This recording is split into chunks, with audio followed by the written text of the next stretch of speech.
आजाद भारत के इतिहास में पहली बार जेल से चलेगी सरकार। आज तक जितने नेता गिरफ्तार हुए सबने दिया इस्तीफा।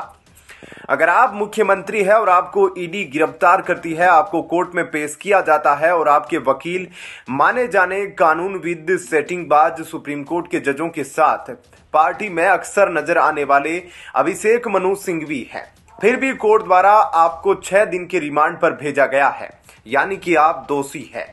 रिमांड इसलिए कोर्ट देती है जब वह मान लेती है कि वह व्यक्ति दोषी है और जांच एजेंसी को इस व्यक्ति से और ज्यादा जानकारी निकालने की जरूरत है। केजरीवाल की असली मुसीबत तो अभी आने वाली है। ईडी सीबीआई से निपटने के बाद एनआईए की एंट्री होगी। उनके यहाँ छापे में एक दस्तावेज पकड़ा गया है जिसमें पता चला है कि ईडी के 2 बड़े अधिकारी की जासूसी करवा रहे थे।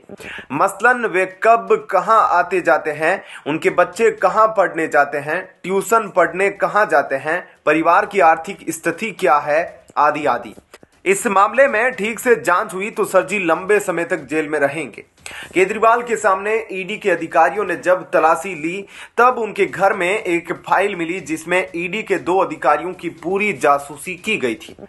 इस जासूसी में सबसे खतरनाक बात यह थी कि उन अधिकारियों के बच्चों का रूटीन भी उसमें दर्ज था कि उनके बेटे और बेटी कितने बजे स्कूल जाते हैं, कितने बजे ट्यूशन जाते हैं, कहां जाते हैं। सोचिए, ये अरविंद केजरीवाल कितने बड़े वाले हैं। एनडीटीवी की रिपोर्ट के मुताबिक दिल्ली के मुख्यमंत्री अरविंद केजरीवाल अपने ही घर से कपिल राज और सत्यव्रत का डोजियर बना रहे थे। ये दोनों अधिकारी क्या क्या करते हैं, कौन कौन से केस है, दोनों की कितनी प्रॉपर्टी है, इन सब का पूरा ब्यौरा केजरीवाल ने बनाया हुआ था। ईडी ने सभी दस्तावेज सीज कर लिए हैं। अब ईडी इस समय सख्त एक्शन लेने की तैयारी कर रही है। ईडी का कहना है कि केजरीवाल के आवास से 150 पेज के दस्तावेज मिले हैं। इसमें ईडी अफसर के परिवार के बारे में जानकारी लिखी गई है। कुछ अफसरों के काम, परिवार और उसकी संपत्ति के बारे में जुटाई जा रही थी। यह दस्तावेज पूरी तरह से गैर कानूनी है। इन दस्तावेजों की वजह से अरविंद केजरीवाल अब लंबा फंस सकते हैं। इस मामले में ईडी अब आम आदमी पार्टी के खिलाफ भी सबूत पेश करेगी। इसके बाद आम आदमी पार्टी को भी इस घोटाले में पार्टी बनाया जा सकता है।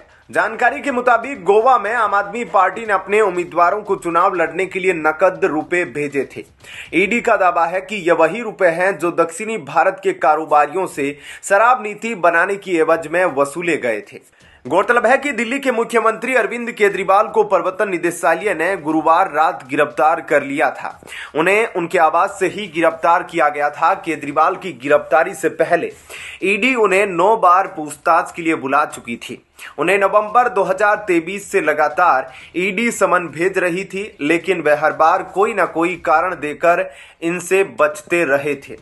इन्होंने गुरुवार को हाई कोर्ट में भी गिरफ्तारी पर रोक लगाने की मांग की थी, लेकिन उन्हें कोई राहत नहीं मिली थी, जिसके बाद ईडी ने उन्हें उनके घर से गिरफ्तार कर लिया। इसी दौरान 150 पन्नों की यह फाइल भी ईडी के हाथ लगी थी।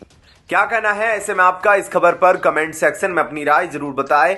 जय हिंद, जय भारत।